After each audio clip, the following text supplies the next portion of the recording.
পাওয়া যাবে। তাই লিখবেন সূত্র, সূত্র লিখবেন।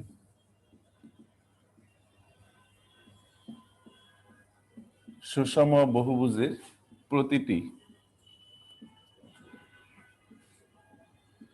প্রতিটি বহিস্থ কোণের পরিমাণ।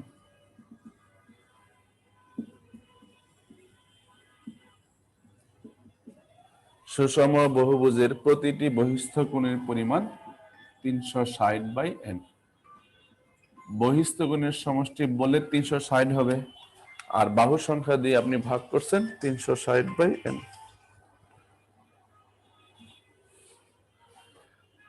সুষম বহুভুজের প্রতিটি বহিস্থ কোণের পরিমাণ, প্রতিটি বললে আপনি বাহু সংখ্যা দিয়ে ভাগ করবেন। ওকে, আচ্ছা, তাহলে কোশ্চেন লিখেন। যদি আপনাকে বলি কোশ্চেন করি, হ্যাঁ সবাই কোশ্চেন লিখেন। একটি সুষম পঞ্চভুজের কোন বাহুকে বর্ধিত করা হলে, কোশ্চেন লিখবেন, একটি সুষম পঞ্চভুজের কোন বাহুকে বর্ধিত করা হলে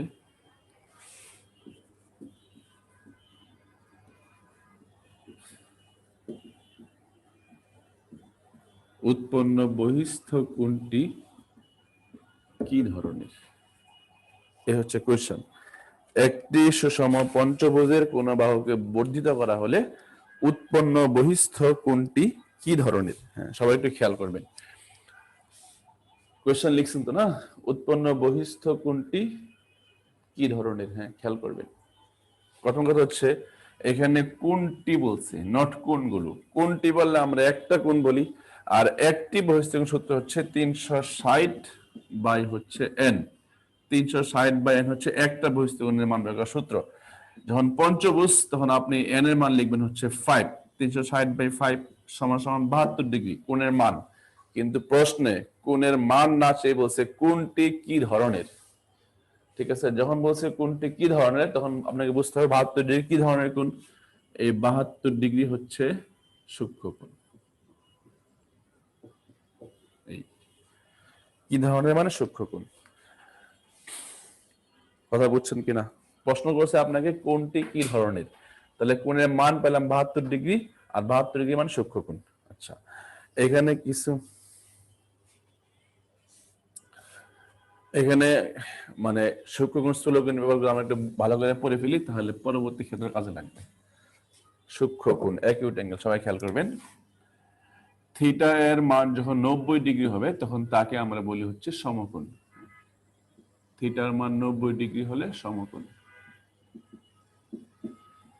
তারপর হচ্ছে 0 থেকে বড় আর 90 থেকে ছোট, এইরকম হলে আমরা বলবো সূক্ষ্মকোণ। 0 থেকে বড় 90 থেকে ছোট সূক্ষ্মকোণ। তারপরে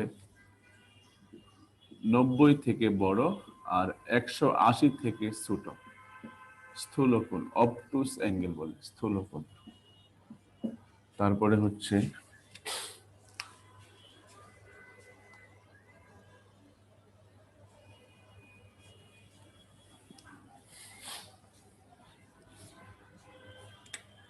হচ্ছে থিটার মান যখন 180 এর সমান তখন হচ্ছে সরল কোণ।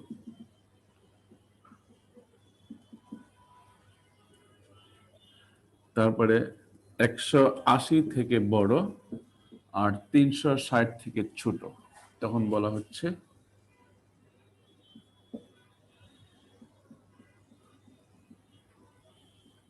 প্রবৃদ্ধ কোণ।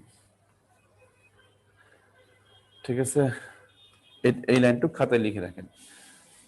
আচ্ছা, এখন আমরা এখানে কোণের মান পেয়েছি 72 ডিগ্রি। 72 ডিগ্রি মানে হচ্ছে সূক্ষ্মকোণ অ্যাকিউট অ্যাঙ্গেল, স্থূলকোণ অবটুস অ্যাঙ্গেল, এইভাবে। ওকে, এইটুকু খাতায় লিখেবেন, লিখে হয়ে গেলে ডান লিখবেন। এখন পরীক্ষার মধ্যে কনফিউশন তৈরি হয় কি নিয়ে? হ্যাঁ, শুনতে শুনতে লিখেন। তৈরি হয় 0 ডিগ্রি যদি কোনো মান পান, আপনি কোন একটা সমাধান করে আপনি থিটার মান পাইলেন 0 ডিগ্রি, থিটার সমান সমান 0 ডিগ্রি পাইতে পারেন, তখন এইটা কি ধরনের কোণ? তখন অনেক ক্ষেত্রে আপনি মানে মুখস্থ করছেন 90 থেকে ছোট কোণ হলে সূক্ষ্ম কোণ হয়। তো 090 ছোট, তার সূক্ষ্ম কোণ দেখায় দিয়ে আসবেন। কিন্তু আসলে পারফেক্ট সংখ্যাটা হচ্ছে 0 থেকে বড় হওয়া লাগবে, তাহলে সূক্ষ্ম কোণ হবে। অর্থাৎ 0 ডিগ্রি কোণ কোন সূক্ষ্ম কোণ নয়। 0 ডিগ্রি মানে কোনো কোণেই নাই। যখন একটা কোণ হবে তখন তার নাম থাকবে। যখন আপনি মানুষ হয়ে পৃথিবীতে আসেন তখন আপনার নাম রাখা হয়েছে, এর আগে আপনার নাম রাখা হয়নি। তাহলে মূল কথা হচ্ছে যখন কোণ থাকবে তখন তার নাম হবে। 0 ডিগ্রি মানে কোনো কোণেই নাই, তার নাম করতে থেকে আসবে। তাই 0 ডিগ্রি কোণ কোনো সূক্ষ্ম কোণ না, 0 থেকে বেশি হলে সূক্ষ্ম কোণ হবে, এটা মাথায় রাখবেন। এই ধরনের প্রশ্ন পরীক্ষা আসে, বেসিক পরীক্ষার জন্য খুব গুরুত্বপূর্ণ। একদম ছোটখাটো বিষয় না জানার জন্য একটা আপনি পরীক্ষার নাম্বার মিস করবেন, হয়তো সব পারছেন কিন্তু একটা জায়গায় ক্লিয়ার না হলে বসে মানে খুব বেশি টেনশনে পড়ে যাবেন, যেটা কি দাঁড়াবো এখন। বললাম 0 ডিগ্রি হইলে সে কখনোই সূক্ষ্ম কোণ নয়, ঠিক আছে? 0 থেকে একটু হলেও বেশি হতে হবে। আচ্ছা, তারপর একটা কোশ্চেন লিখবেন, সবাই কোশ্চেন লিখবেন। একটি সুষম বহুভুজের প্রতিটি বহিস্থ কোণ, একটি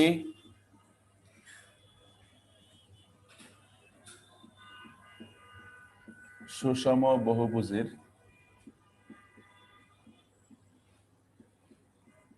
প্রতিটি বহিস্থ কোণ 20 ডিগ্রি হলে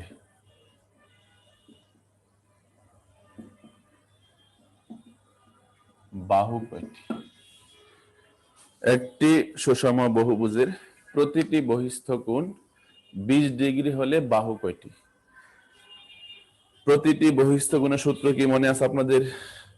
প্রতিটি বহিস্থ কোণ সূত্র হচ্ছে 360/n। প্রতিটি বহিস্থ কোণ সূত্র, প্রতিটি বহিস্থ কোণ এর সূত্র 360/n, আর এর মান দেওয়া আছে কয় ডিগ্রি? 20 ডিগ্রি। আপনাকে জিজ্ঞাসা করছে বাহু কয়টি, তার মানে আপনি n এর মান বের করবেন। তার আগে গুণ করলে হয় 20n সমান সমান 360, n সমান সমান 360/20 সমান 18টি। এই হচ্ছে কথা। তাহলে প্রতিটি বহিস্থ কোণের মান দেওয়া থাকলে আমরা এইভাবে করে বাহু বের করতে পারি, ঠিক আছে? আমরা আগে পড়ছি অন্তঃস্থ কোণ থেকে বাহুর সংখ্যা, আর এখন দেখলাম বহিস্থ কোণ থেকে বাহুর সংখ্যা। আশা করি বুঝতে পারছেন। তাহলে এখানে 3 ধরনের প্রশ্ন হচ্ছে, কি শুনবেন আবার সবাই খেয়াল করবেন। বহিস্থ কোণের সমষ্টি বললে আমরা অল টাইম লিখবো 360, সেটা যেমন তেমন বহুভুজ হোক। বহুভুজের বহিস্থ কোণের সমষ্টি বলে 360। আর একটি প্রতিটি বহিস্থ কোণ চাইলে আপনি এটাকে n দিয়ে ভাগ করবেন, ওকে? কোণের সমষ্টিকে বাহুর সংখ্যা দিয়ে ভাগ করলে আমরা প্রতিটি কোণ পাবো, তখন সুষম হইতে হবে। আচ্ছা, আর বাহুর সংখ্যা বললে আপনি এমনি করে সমাধান করবেন। আশা করি বুঝতে পারছেন।